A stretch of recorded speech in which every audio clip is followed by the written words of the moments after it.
nós ainda temos aí um trabalho muito importante de conscientização que a gente precisa realmente trabalhar de uma maneira geral para que haja a igualdade entre os gêneros.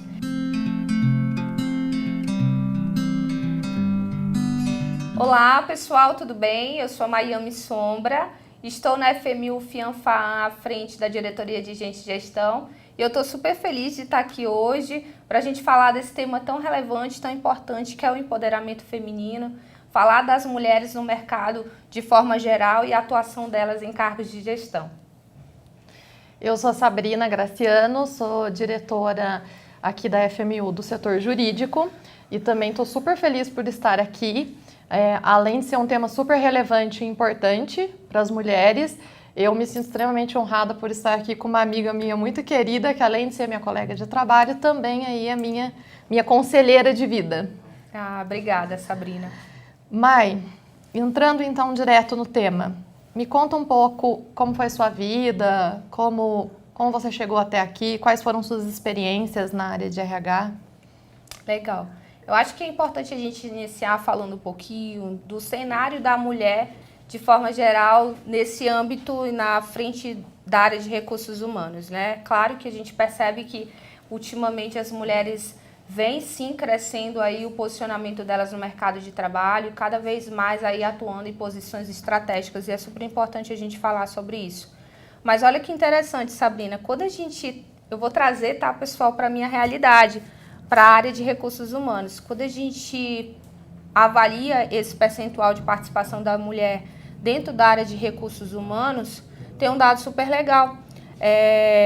A ABRH, que é a Associação Brasileira de Recursos Humanos, ela traz a informação que desse quadro de pessoas que atuam dentro do nosso segmento, as mulheres representam 75%. E olha que bacana, mesmo sendo um percentual alto, quando você analisa esse dado, Sabrina, em relação à participação, às relações de trabalho entre homens e mulheres, infelizmente esse indicador ele não é algo positivo. Nós ainda temos aí um trabalho muito importante de conscientização que a gente precisa realmente trabalhar de uma maneira geral para que haja a igualdade entre os gêneros. E quando você, falando de gênero, que é super importante, do tema de igualdade, quando a gente faz uma avaliação de igualdade salarial entre homens e mulheres, a gente fica mais perplexo ainda, porque há dados, né, que demonstram, como o próprio IBGE relata, que as mulheres hoje elas recebem equivalente a 71% da remuneração menor, né, do que a remuneração do gênero masculino.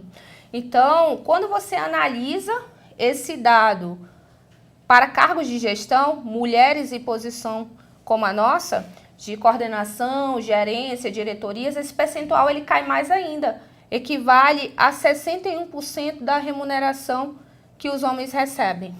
Mai, fazendo uma pergunta aqui mais profunda, né? Você acha que o tempo também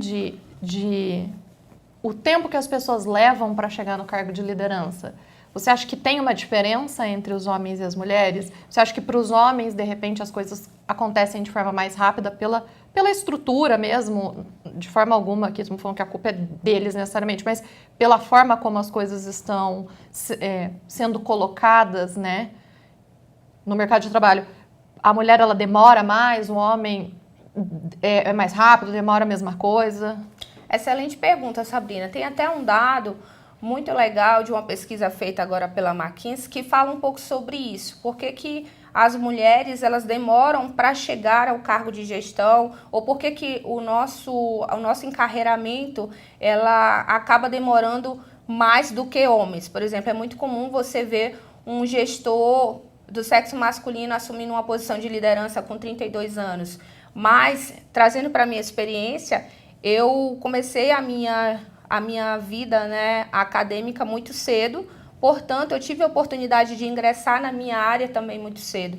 E, de forma muito positiva, eu fui construindo essa cadeira. Hoje eu estou como diretora, mas eu passei por todos os subsistemas de RH e eu acho isso super relevante de ser dito, porque eu construí uma trilha, né? Então, para eu estar aqui hoje, eu passei por todos os subsistemas de RH com as posições necessárias para isso e eu senti um pouco desse impacto no mercado, porque para eu me posicionar na minha primeira cadeira de gestão, que foi supervisora de recursos humanos, eu cheguei a receber alguns feedbacks. Olha, acho que para você ter uma postura mais aceita dentro do ambiente de trabalho, você é muito nova, então talvez se você melhorar a forma da vestimenta, talvez até o cabelo, isso possa te ajudar a passar uma imagem de uma pessoa com uma postura mais formal e necessariamente associar isso à minha responsabilidade. Sim. E naquele momento eu ainda não tinha muita dimensão disso. De alguma forma, eu caminhei para isso e para eu construir essa relação que está totalmente alinhada às responsabilidades que eu tenho, ao meu desempenho, eu também entendi que naquele momento isso era algo para eu me adequar. E que a gente sabe que está totalmente... Sim. Não tem nada relacionado com o que você vai entregar a respeito disso. Então, portanto, trazendo a tua pergunta para o meu cenário pessoal, eu senti um pouco dessa cobrança em relação à idade, por assumir uma posição muito nova, mas com a informação, com acesso a dados como que a gente estuda sobre o empoderamento feminino e também do seu posicionamento de gestão, eu pude de forma positiva tornar isso algo que não afetou o meu encarreiramento. Você conseguiu se desenvolver? Consegui, mas sim, hoje eu percebo que a gente ainda tem fatores, né, que apontam. E o estudo da McKinsey, ele fala justamente isso, que muitas mulheres, elas primeiro priorizam outros fatores, porque a gente não cuida só da carreira profissional.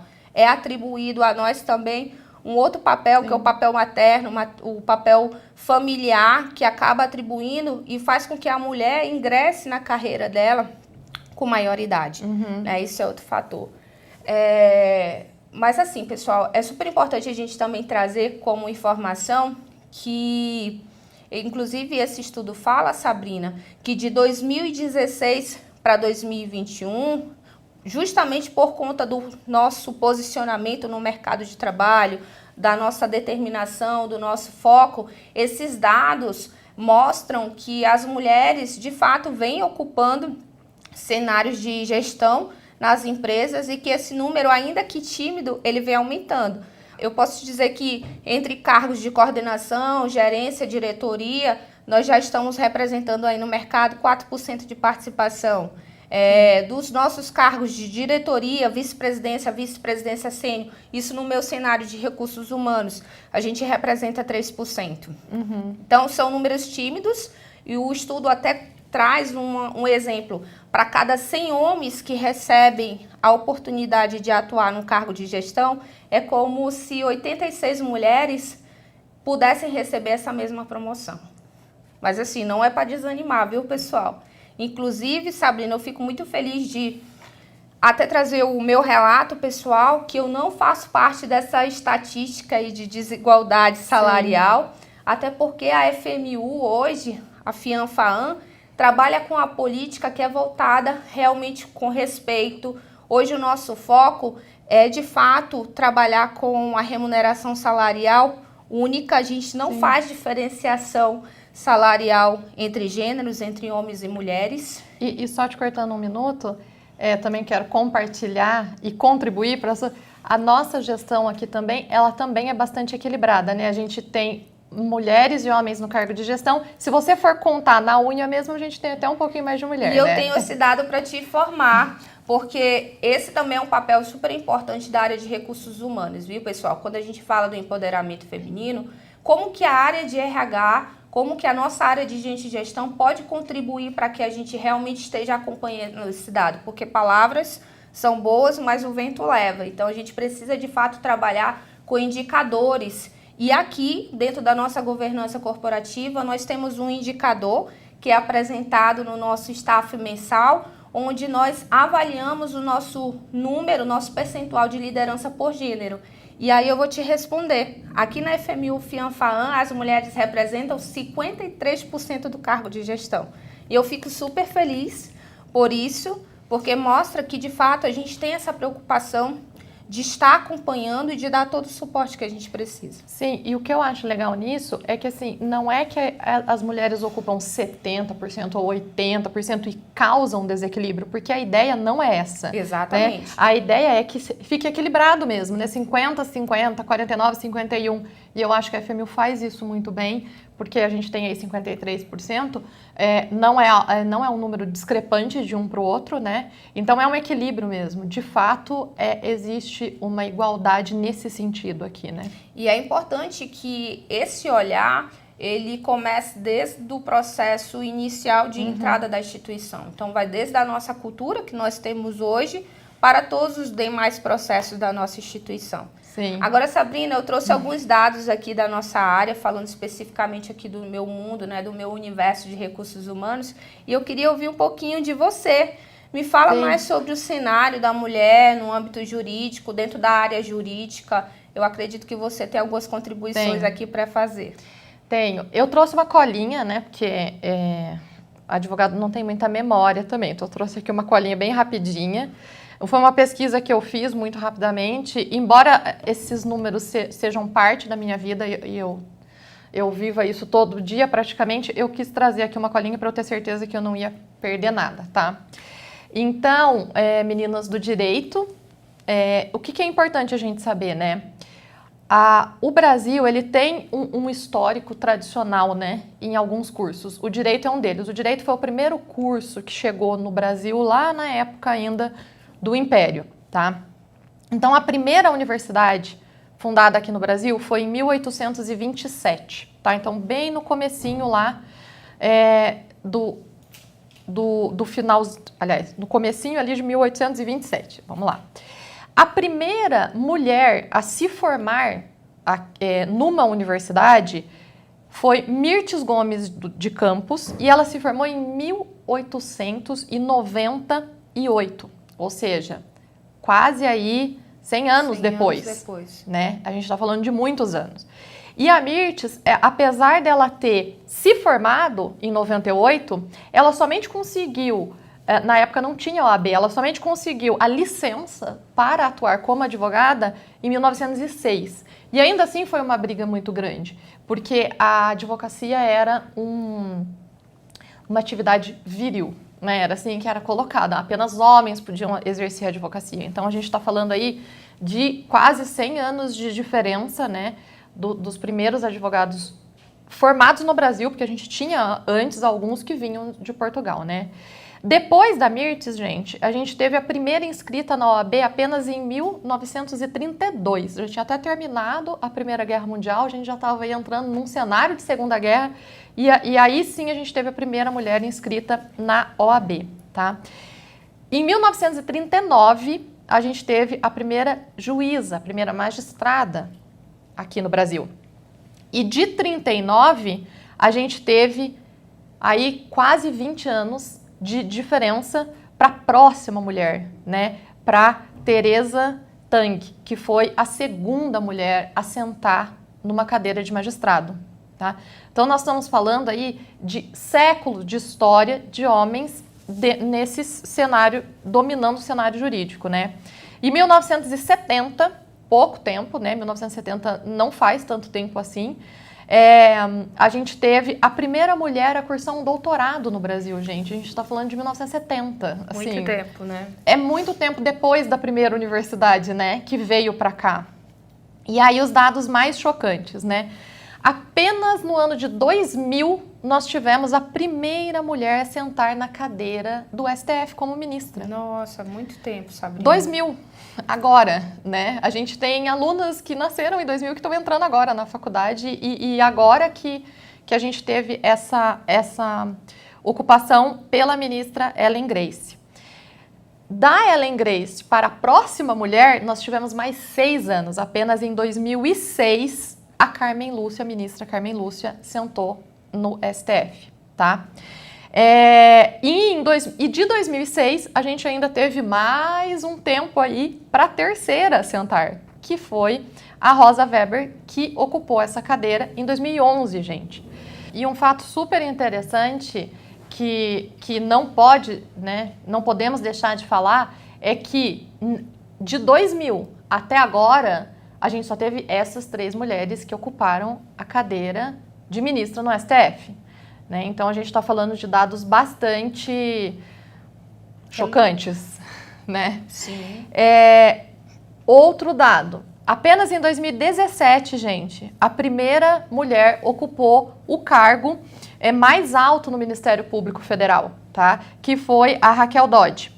Então, a primeira vez que uma mulher sentou no cargo mais alto, inclusive participou das investigações da Lava Jato, foi em 2017.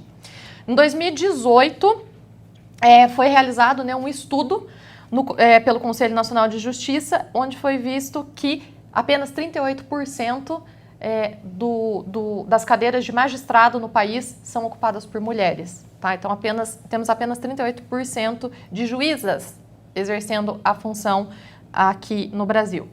O dado mais chocante que eu trago para vocês é que apenas no ano passado, em 2021, nós tivemos a primeira mulher eleita a presidente da OAB de São Paulo. Nossa. Em 2021. Quero repetir esse dado, porque esse dado é chocante mesmo. Atualmente, nós temos 29% dos postos de comando em escritórios e empresas ocupados por mulheres na direção jurídica, tá?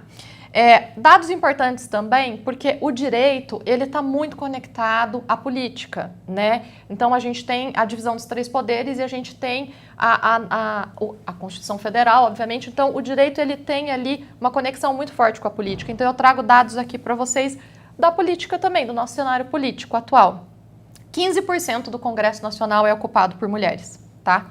Então, dos 81 senadores eleitos em 2018, apenas 12 são mulheres. A gente tem 12 senadoras atualmente ocupando esse cargo.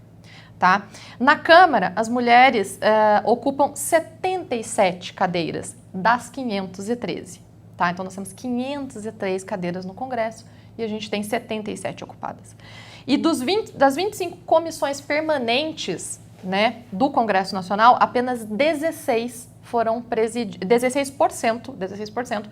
presididas por mulheres até agora, tá?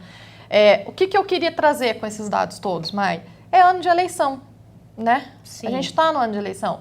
Então, eu acho que vale a pena a gente trazer esses dados para que as pessoas se conscientizem e comecem a buscar projetos, né? E não repetir os mesmos candidatos. Não estou aqui para fazer também nenhuma campanha eleitoral, gente, longe de mim. Mas, de repente, olhar o perfil de mulher. É importante a gente ter essa representatividade, né? E ter o conhecimento das informações, Sim. né? Eu tenho certeza que muitos aqui que estão assistindo conosco, participando, vão ter ciência dessas informações agora. Com certeza. Pela informação que você trouxe.